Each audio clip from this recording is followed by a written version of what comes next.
17ਵੀਂ ਅਸ਼ਟਪਦੀ ਦੀ ਵਿਚਾਰ ਅੱਜ ਆਪਾਂ ਆਰੰਭ ਕਰਨੀ ਹੈ।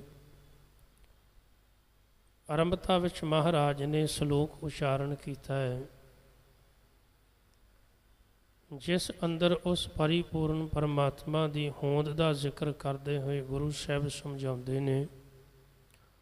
ਸ਼ਲੋਕ ਆਦ ਸੱਚ ਜੁਗਾਦ ਸੱਚ ਹੈ ਭੇ ਸੱਚ ਨਾਨਕ ਹੋਸੀ ਭੇ ਸੱਚ। ਅਕਾਲ ਪੁਰਖ ਪਰਮਾਤਮਾ ਕੀ ਹੈ? ਸੱਚ ਹੈ। ਸੱਚ ਕਿਹਨੂੰ ਕਹਿੰਦੇ ਨੇ? ਜਿਸ ਵਿੱਚ ਕੋਈ ਮਿਲਾਵਟ ਨਾ ਹੋਵੇ, ਜਿਹੜੀ ਨਿਰੋਲ ਸ਼ੁੱਧ ਹੋਵੇ ਉਹਨੂੰ ਕਹਿੰਦੇ ਨੇ ਸੱਚ। ਜਿਸ ਵਿੱਚ ਮਿਲਾਵਟ ਹੁੰਦੀ ਆ ਉਹਨੂੰ ਕਹਿੰਦੇ ਨੇ ਕੂੜ, ਝੂਠ। ਅਕਾਲ ਪੁਰਖ ਪਰਮਾਤਮਾ ਨਿਰੋਲ ਸੱਚ ਹੈ। ਜਿਵੇਂ ਕਲਗੀਧਰ ਮਹਾਰਾਜ ਨੇ ਇੱਕ ਬਚਨ ਉਚਾਰਨ ਕੀਤਾ, ਖਾਲਸਾ। ਖਾਲਸੇ ਦਾ ਅਰਥ ਵੀ ਹੈ ਖਾਲਸ, ਨਿਰੋਲ ਸ਼ੁੱਧ ਪਵਿੱਤਰ, ਜਿਹੜਾ ਮਿਲਾਵਟ ਤੋਂ ਰਹਿਤ ਹੈ।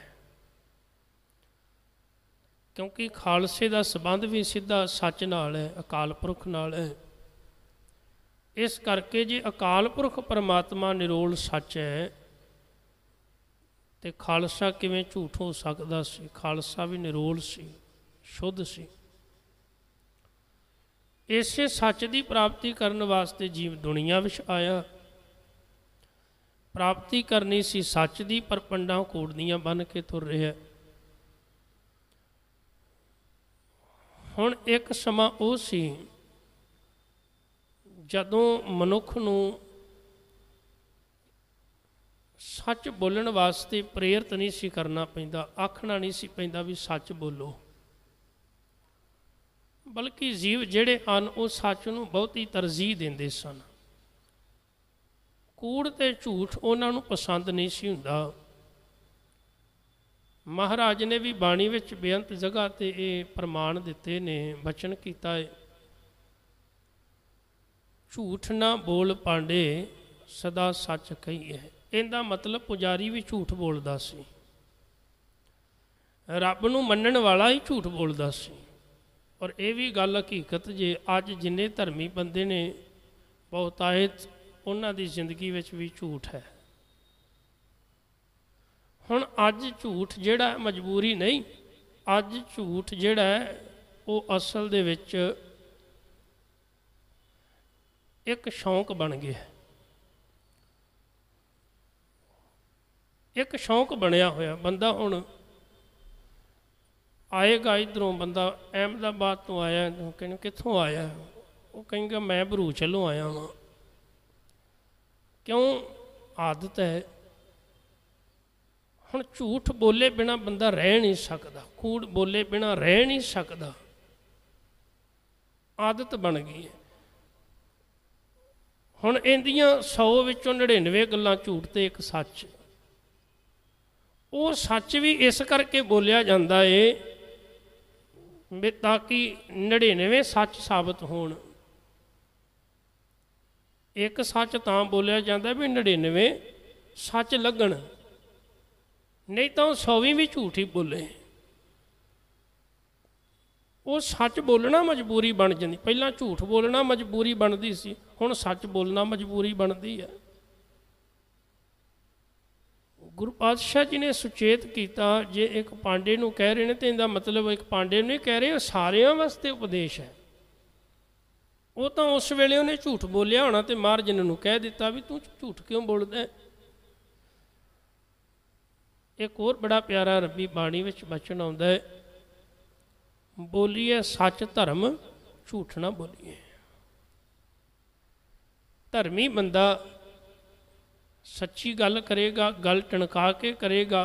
ਪਰ ਇੱਕ ਗੱਲ ਹੋਰ ਵੀ ਹੈ, ਸੱਚ ਬੋਲਣ ਵਾਲੇ ਨੂੰ ਕਈ ਵਾਰੀ ਬੜੇ ਵੱਡੇ ਘਾਟੇ ਖਾਣੇ ਪੈਂਦੇ ਨੇ,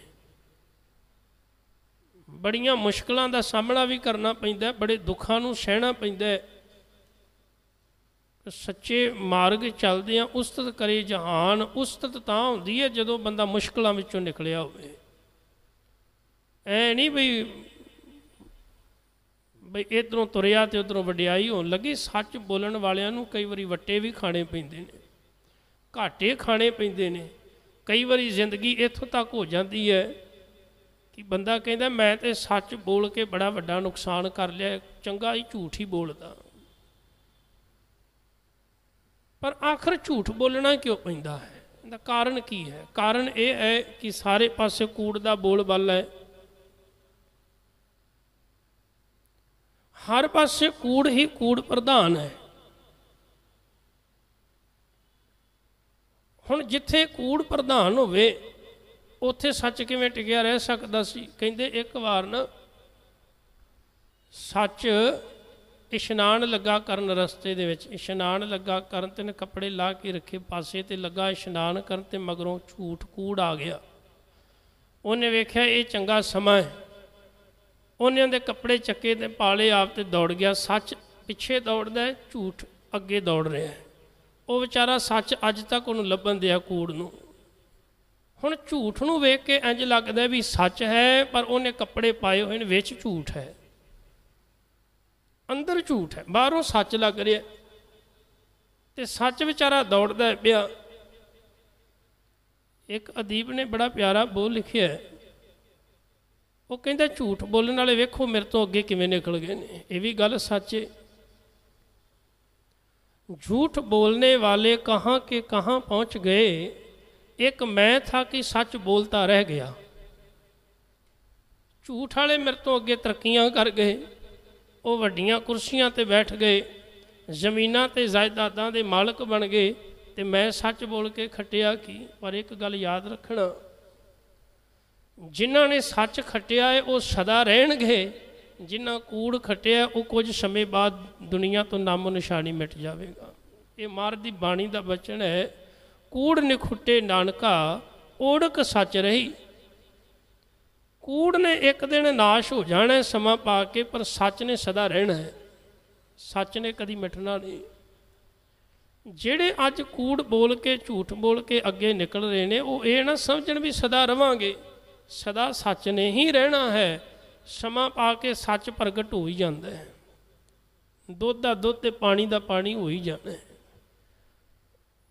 उनदे विच कोई गुंजाइश नहीं भी कूड़ वाला जित जाएगा तो सच वाला हार जाएगा। सच हमेशा जितदा है, कूड़ हमेशा हारेगा।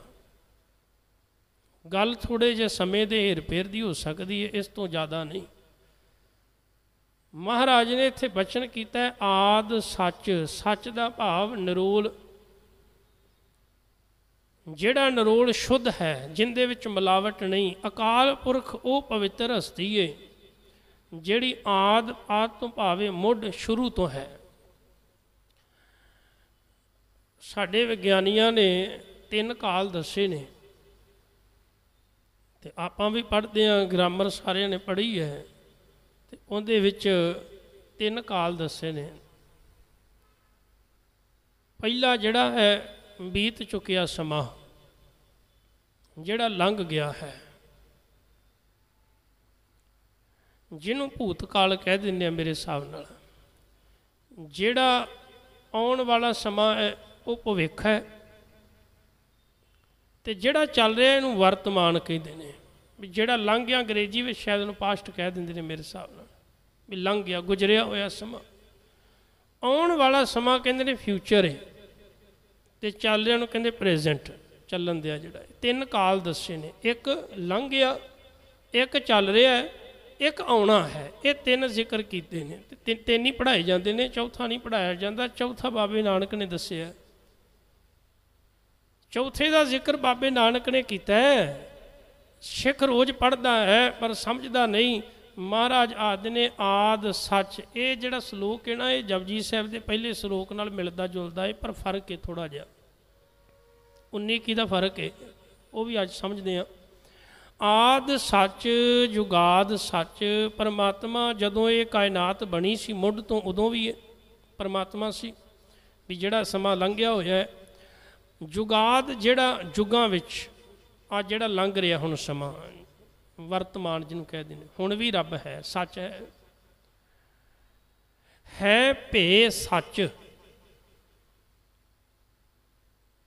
वो अकाल पुरख परमात्मा अगे भी रहेगा, मतलब अज तो जो कल आना है ना समा, वो उदों भी रहेगा। पर अगली गल महाराज ने बड़ी गहरी आखी है, नानक होसी भे सच। हे नानक, उन्हें रहना ही रहना है, भावें दुनिया रवे या ना रवे। ये चौथी गल है। असीं कहने भी जिहड़ी चीज़ धरती जिहड़ी है बनी सी उदों रब सी, अज जुगां में समा चल रहा, अज भी रब है, कल धरती जब तक रहेगी उद तक रब रहेगा। पर गुरु नानक साहब आखदे ने धरती ना भी होएगी रब तां भी होवेगा। इस करके महाराज नूं कहना पिया नानक होसी भे सच। इत्थे भब्बे अखर नूं सिहारी लगी है, इस करके भी उचारण नहीं करना। तो जपजी साहब के पावन बचन अंदर भब्बे नूं बिहारी लगी है, इत्थे सिहारी, इत्थे ए दी मात्रा आउंदी लगेगी, आवाज़ आएगी ए दी, उत्थे ई दी आवाज़ आउंदी है। इस करके थोड़ा जा अंतर समझ लेना। आद सच जुगाद सच है भे सच, नानक होसी भे सच। कि वो सच सदा ही रहेगा, पहला भी सी अज भी है कल भी है। तो एक कायनात ना होवेगी, समा ना होवेगा, टाइम ना होवेगा, तां भी वो अकाल पुरख होवेगा। अष्टपदी चरण सत सत परसनहार। हुण इत्थे भी आपां विश्राम देन लग्या बड़ी वड्डी गलती करते हैं। पढ़न लगे आपां चरण सत सत, ये दोवें सत शब्द इकट्ठे पढ़ जाने, जो कि अर्थ गलत हो जाते हैं। सत तो बाद फिर आपां विश्राम लाउणा है, उदों बाद फिर सत अगले नाल जोड़ना है शब्द नाल। जिवें कि चरण सत सत परसनहार। तो महाराज कह रहे ने भी चरण सत अकाल पुरख के जिहड़े चरण ने ना, वो सच ने। चरण का भाव गुरबाणी में आया है, वो शब्द जिहड़े कि चरण धूड़ी नाल संबंधित नहीं, या किसी पैर नाल संबंध नहीं, बल्कि चरण शब्द जिहड़ा है सिक्ख्या नाल संबंधित है। महाराज कह रहे ने चरण सत अकाल पुरख की सिक्ख्या जिहड़ी है वो भी सच्ची है, सत परसनहार। ते जिहड़े उहदे चरनां नूं परसदे ने, उहदी सिक्ख्या नूं अपनाउंदे हन, वो भी सच्चे हन। पूजा सत सत सेवदार। अकाल पुरख की जिहड़ी पूजा है, भगती है, बंदगी है, वो भी सच्ची है। सत सेवदार अते सच्चे हन उहदे सेवादार, जिहड़े उहदी भगती बंदगी सिमरन कर रहे हैं। दर्शन सत सत वेखण हार। अकाल पुरख दे दर्शन भी सच्चे हैं, अते जिहड़े उहदे दर्शन करते हैं वो भी भाई सच्चे हैं। नाम सत सत ध्यावण हार। उनका नाम भी सच्चा है, इस करके जिहड़े उन्होंने ध्याउंदे हन वो भी सच्चे हैं। हुण एक गल ध्यान रखियो, जिहड़ी जिहड़ी चीज़ रब नाल जुड़ी हुई है ना, वो सच्ची होवेगी, वो झूठ नहीं हो सकती। जिहड़ी चीज़ मालक नाल जुड़ गई वो सच्ची है, ते जिहड़ी उहदे तो उल्ट है वो कूड़ है, झूठ है। तां गुरु अर्जन साहब महाराज कह रहे हैं नाम भी सच्चा है, उन्होंने ध्याउण वाला भी सच्चा है। आप सत सत सब धारी, वो आप भी सच्चा है। इस करके उनकी बनाई हुई सृष्टि जिहड़ी है, जिहड़ी उन्हें टकाई हुई है, वो भी सच दे आसरे है, सच्ची है भाई, उनदे विच कूड़ नहीं। आपे गुणकारी, वो आप अथा गुणा का मालक है, ते आप ही वो गुण पैदा करने वाला है। जिन्ने भी गुण ने ना, चंगियाइयां ने, ये रब ने ही पैदा कीतियां हन। शब्द सत सत प्रभ बख्ता। उनका शब्द भी सच है, उनदे विच कोई दोहराए नहीं भी उनका शब्द वो आप सच होवेगा तो उनके राही जो ज्ञान प्रगट होया वो कूड़ होवे तां उनका शब्द भी सच्चा है। इस करके उस शब्द नूं उचारण वाला बंदा भी सच्चा होवेगा। भी आपां बाणी जिवें पढ़दे हां तां जिहड़े शब्द आपां पढ़ रहे हैं शब्द भी सच्चे ने ते उस वे सच्चे दी वडियाई है। शब्द भी सच है जिंदी वडियाई हो रही वो भी सच है ते वडियाई करन वाला जिहड़ा है उचारण कर रहा वो भी सच है। सुरत सत सत जस सुनता, सुरत भी जिहड़ी है वो सच्ची है क्योंकि सच्चे नाल जुड़ गई। जिस सुरत में शब्द वस गया वो सच्ची हो गई ते इस करके सच्चे नूं सुनन वाला जिहड़ा है सेवक वो भी सच स्वरूप हो जाता है। बूझनहार को सत सब होए, फिर जिहड़ा सेवक बुझ लैंदा है अकाल पुरख नूं समझ लैंदा है जान लैंदा है उन्होंने पता लग जाता है भी हर एक विच सच ही वरत रहा है। सच दी जोत है, सच्चे दा वासा है। नानक सत सत प्रभ सोए, हे नानक वो आप सच्चा है ते सारियां विच ही सच वसिया होया है क्योंकि सारियां विच उसे दी जोत है। वो परनिपूर्ण परमात्मा सबना विच वसन वाला है। तो सतगुर सच्चे पातशाह जी ने इन्हां पावन बचनां दे अंदर सच दी विचार सानू समझाई है। जे आपां सच्चे नाल जुड़ांगे, सच्चे दी वडियाई करांगे, सच्चे दी सिफत करांगे ते साडा जीवन भी जिहड़ा है वो सच्चा होवेगा। यतन करिए आपां ज़्यादा तो ज़्यादा कूड़ दा त्याग करिए ते वध तो वध आपां सच नूं जीवन विच कबूल करिए। जदों आपां सच नाल जुड़ांगे साडे जीवन दे विच एक वखरी खुशी पैदा होवेगी। कोई डर नहीं, कोई भै नहीं, वो डर भै सारे मुक जाणगे।